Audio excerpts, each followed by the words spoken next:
to Get the Pen. My name is Janine Folks, and you have tuned into my channel, Get the Pen, and I really appreciate it.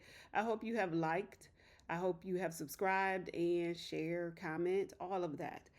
Today's book that I want to highlight is called Intermittent Fasting for Life by Tracey Mack. It was a privilege and honor to work with Miss Tracey on this project. I love this book. It really helped me pivot with regard to my eating habits. Check this out. It is on Amazon. Tracey Mack, look her up. Intermittent Fasting for Life. And she also has a podcast, and this is also available in audiobook. So make sure you check that out, Tracey. Today I want to talk about body talk. Speaking of fasting and lifestyle changes and health, wellness, well being, I want to talk about that today with the body talk because our body talks. Our body talks to us in many, many ways through discomfort, through pain, through aches, and all of that. That's our body trying to communicate with us to let us know, hey, honey, something's wrong here. I am not operating to my fullest potential. So it'll tap us and say, hey, excuse me. Okay. So I want to talk about body talk, and I am by no means a fitness expert. I'm not a health expert.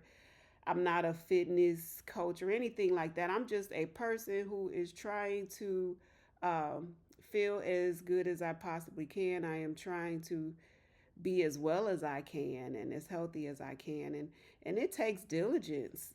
Living in these bodies, man, is work, and trying to, allowing yourself to feel good and be pain free takes a lot of work. It takes a lot of attention, and it takes strategy and mindfulness, because if we just let things go and let it just go off on autopilot, we could end up in some situations that will make us limited in life.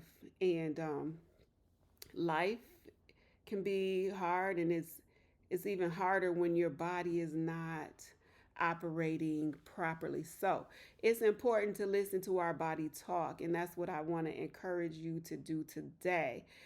Your doctor is your friend, and I know even having a doctor sometimes is hard for people who don't have insurance or who don't know, how they're going to pay for their office visits, because it's expensive.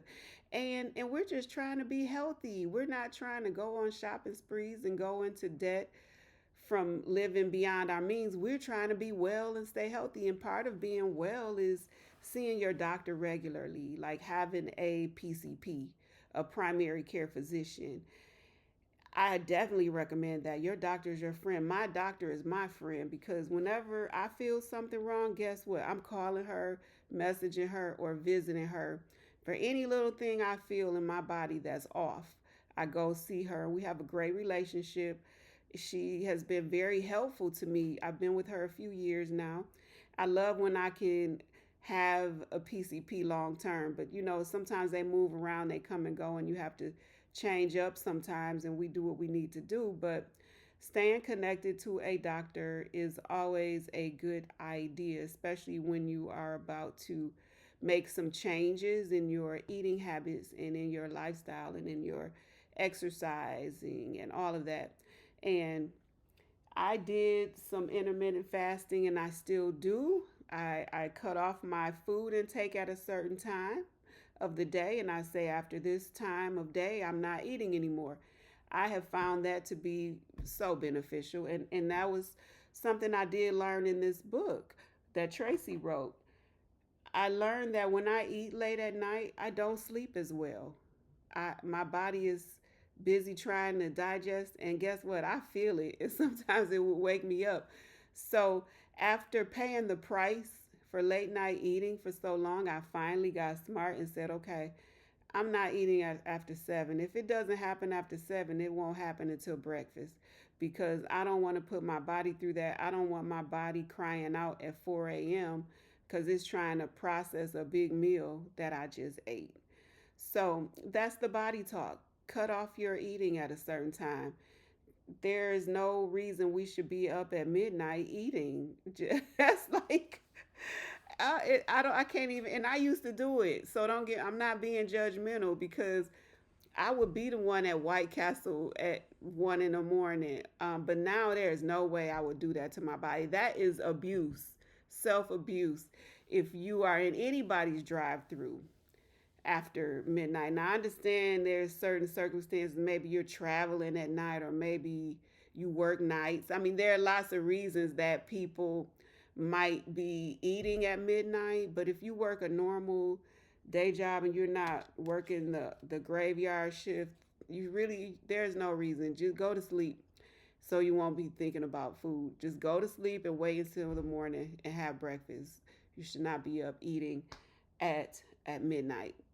And again, I'm not being judgy. I'm just trying to help you out. I'm trying to help you feel better. So I stopped doing things like that. I would do things like even eating chips and ice cream drumsticks at night, and was wondering why I was 230 pounds. It was like, you're, because you're eating at night and you're eating horribly at night. I don't, if you're doing that, just stop. It's not healthy. It's not good for you. Even if it's not about your weight, think about your digestive system and be kind to it. Be kind to your body. Love your body. Show your body some love. And it took me a long time to even reprogram myself to stop doing things like that because it was a comfort to me. And I realized I was going through a lot of emotional pain, a lot of stress and inner turmoil, and it was showing up in my eating habits. And I had to get that under control. And it took work. It didn't just drop on me. It didn't just happen one day. I woke up and it fell on me. I had to fight for it and I had to work for it and reprogram myself. And I did that through reading books on the subjects of health and fitness and wellness and well-being, and even with the foods you eat after you eat, see, pay attention to how you feel afterwards. Sometimes if you find yourself bloated, think about what you ate that day, what could have caused that feeling, that discomfort, and avoid those things. One of the good ways to do that is maybe fast one day, or somehow detox and slowly reintroduce certain foods, and pay attention to how you feel after you eat those foods. And that's how you can weed out the things that your body is not happy with when you eat them. And just eliminate those things and find replacements that are healthier and acquire a taste for those things. Sometimes the healthy option is not our choice because it doesn't taste the best, but some things have to be acquired. Just like coffee, I used to put sugar in my coffee, but now I just put cream, no sugar. I don't have to sweeten my coffee, and I acquired a taste for it to the point that now if you put sugar in my coffee, I'm going to be mad because I don't even want to taste the sugar. I don't like it anymore. I used to love it. I used to have basically coffee with my sugar, and I went from that to no sugar, just cream. And when I really want to be bad, I just drink it black.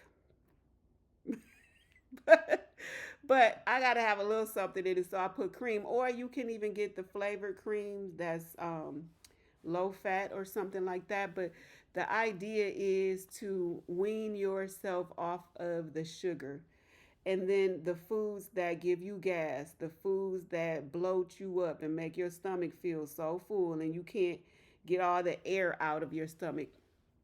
Pick up some books. There are so many books, and you can even start with Tracey's books if you want to find, how do I even start?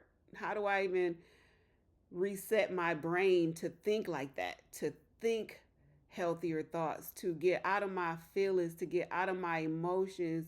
How do I get out of that? How do I recreate and reconstruct my desires so that I will choose high vibrational foods like apples and fruits and vegetables and salads and healthy things? I want to crave those things.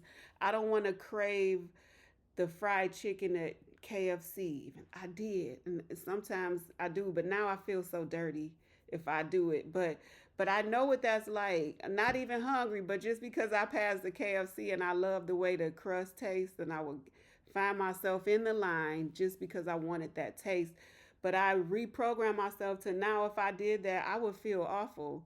And like I said, I would feel dirty. And that took some time to get to this place where I just wanted to be clean because I got a taste for how much better I feel and how much higher I vibrate when I eat better. So I just wanted to come on here today and remind you to listen to your body talk, reprogram yourself to crave those things that are healthy for you, those foods that are healing for you, not the ones that make you sick. Crave the healing. And we have to manage our emotions so that we're not so much emotional eating and eating out of our feelings to comfort ourselves. Find different ways to comfort yourself and get rid of the pain. Do the work, do the inner work, the shadow work, however you have to get to that place to release all the trauma and the pain inside of you so that you're not trying to medicate yourself with food and sugar. You can do it. If I did it, you can do it cuz I was the worst. I mean, I tell you, I had horrible eating habits. And I'm not trying to act food bougie, but maybe I am, but I want you to know that no matter how far off you are, how bad your eating habits are, that can be corrected. And don't wait until it's too far gone. Like, do it now, do it today. Just stop it. Eat apples instead of candy bars. Eat fruits instead of, chocolate and sweets and cakes. Like, let that go. And I'm not saying don't have that every now and then because sometimes we like to treat ourselves. Or if you go to a birthday party, you don't want to be a party pooper and not eat a slice of cake, but be in control of your food. Don't let the food control you. Control your portions. Say, okay, I'm just gonna have a sliver just to get a taste of it. And if you want mac and cheese, get that small portion, get that taste of it. Okay, I got that taste of it. I'm good. We don't have to overdo it. Just control your portion sizes. It can start there. Just eat better because I want you to be better. I want you to feel good. I want you to be happy. Happy. I want you to feel healthy. I want you to have energy. I'm not trying to be mean or judgy. I'm trying to help pull you out of a broken place so you can heal. This has been Get the Pen, and thank you for joining. I hope to see you next week.